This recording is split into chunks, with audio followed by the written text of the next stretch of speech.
आमे कौनसी द्रव्यटी अम्लीय बा क्षारीय किपर जानू ना तापाई आमे कौन व्यवहार करूँ ना लिटमस पेपर व्यवहार करूँ जहाँ को कि अम्ल मिसाइले अम्लीय द्रव्य नील लिटमस पेपर को लाल कर दे थाए और क्षार मिसाइले लाल लिटमस पेपर को नील कर दे थाए। तो यही जो लिटमस पेपर व्यवहार कलु यह गोटे कौन ना सूचक जी कि दर्शाई थाए जे द्रव्यटी आमर अम्लीय ना क्षारीय एवं यही सूचक गुड़िक आमर मुख्यतः दुई प्रकार होता है से गुड़ कौन कौन ना गोटे हूँ आमर प्राकृतिक सूचक एवं अन्यटी हूँ आमर कृत्रिम सूचक। तो यही लिटमस पेपर होमर प्राकृतिक सूचक सेहीपरि आउ गोटे प्राकृतिक सूचक हूँ आमर हलदी जहाँ कि आम दैनंदिन जीवन में व्यवहार करें।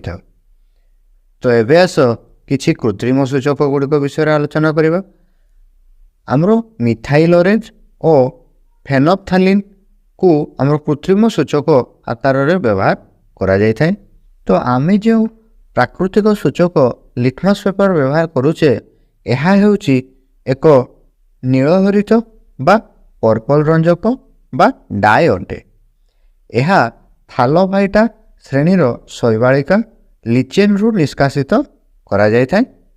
आउ किछि सूचक गुड़िक आस लक्ष्य करिबा ना आमर देख लाल बंधाकोबी पत्र हलदी एवं केतेक फूल यथा हाइड्रानजिया पेटुनिया और जेरानियम प्रभृति अनेक प्राकृतिक पदार्थ रही जहाँ कि आमर यही एसिड बेस बा अम्ल क्षारक सूचक बोली कहा जाय थाए।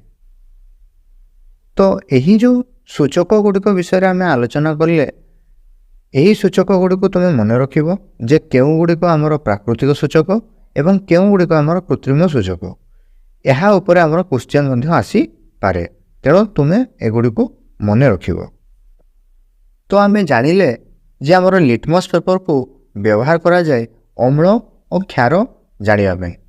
तो तुम मध्य किछि पिला को मनरे निहाती कन्फ्यूजन होतुबो कि जे अम्लीय द्रव्य नील को लाल करे कि लाल को नील करे। तो यह गोटे ट्रिक को आस लक्ष्य करवा जदि यह को तुम्हें मन रखिल ताहले तुमको आउ कन्फ्यूजन हेबो नाही। तो आस लक्ष्य करवा। तो देखो आमे जानिचे कौन ना जे अम्लीय द्रव्य गुड़िक आमर नील लिटमस को लाल करिथाए एवं क्षार आमर लाल को नील करिथाए। तो देखो आमे जदि गोटे को मन रखिदबा ताहले आमर आरटी भी हो जिवो किपरि ना देखो आमे जानिले अम्लीय द्रव्य गुड़िक नील लिटमस को आमर लाल करिथाए। तो आमे सबुर प्रथम अक्षर को नेबा देखो अम्लीय रु अ को एवं नील रु न को एवं लाल रु ल को नेबा एवं यही अक्षर गुड़ी को मिसाई आम गोटे शब्द लिखा। से शब्दटी कौन है ताले ना देखो अ नि ल।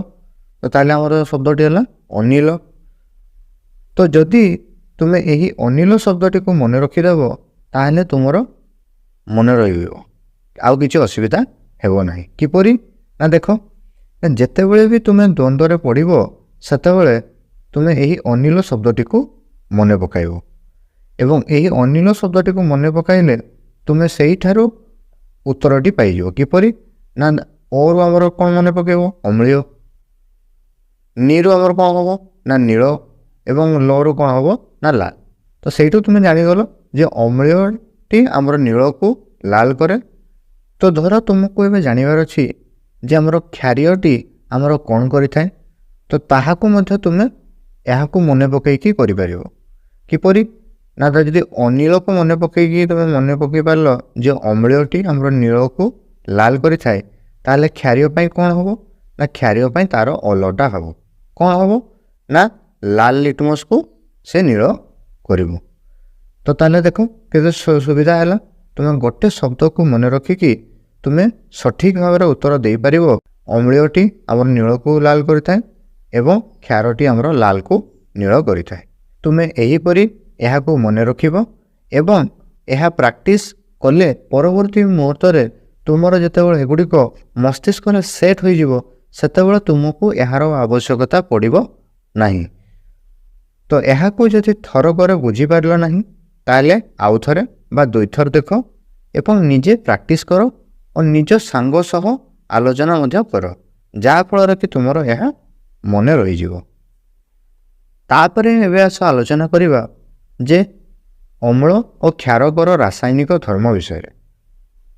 ତ ତୁମ ବହିରେ କିଛି ରାସାୟନିକ ପଦାର୍ଥର ନାମ ଓ ତା'ର ରାସାୟନିକ ସଂକେତ ଦିଆଯାଇଛି। ଆସ ସେଗୁଡ଼ିକୁ ଲକ୍ଷ୍ୟ କରିବା। କ'ଣ ଦେଇଛି ନା ଦେଖ, ହାଇଡ୍ରୋକ୍ଲୋରିକ୍ ଏସିଡ୍ ଯାହାର ସଂକେତ ହେଉଛି ଆମର HCl, ସଲଫ୍ୟୁରିକ୍ ଏସିଡ୍ ଯାହାର ସଂକେତ ହେଉଛି H2SO4, ନାଇଟ୍ରିକ୍ ଏସିଡ୍ ସଂକେତ ହେଉଛି HNO3, ଏସିଟିକ୍ ଏସିଡ୍ ଯାହାର ସଂକେତ ହେଉଛି CH3COOH, sodium hydroxide NaOH, calcium hydroxide CaOH2, potassium hydroxide KOH, magnesium hydroxide MgOH2, ammonium hydroxide NH4OH। ତ ପିଲାମାନେ ଏହି ଯେଉଁ ରାସାୟନିକ ପଦାର୍ଥ ଗୁଡ଼ିକ ଦିଆଯାଇଛି ସେଗୁଡ଼ିକ ମଧ୍ୟରୁ ଦେଖ, ଏହିଗୁଡ଼ିକ ହେଉଛି ଆମର ଅମ୍ଳ ଏବଂ ଏହିଗୁଡ଼ିକ ହେଉଛି ଆମର କ୍ଷାର। ତ ଏହି ଦ୍ରବ୍ୟ ଗୁଡ଼ିକ ମଧ୍ୟରେ ଯଦି ଆମେ ନୀଳ ଲିଟମସ୍ ପେପର ରଖିବା ତାହେଲେ କ'ଣ ହେବ ନା ନୀଳ ଲିଟମସ୍ଟି ଲାଲ ହେବ, କାରଣ ଏଗୁଡ଼ିକ ଅମ୍ଳ ଅଟେ।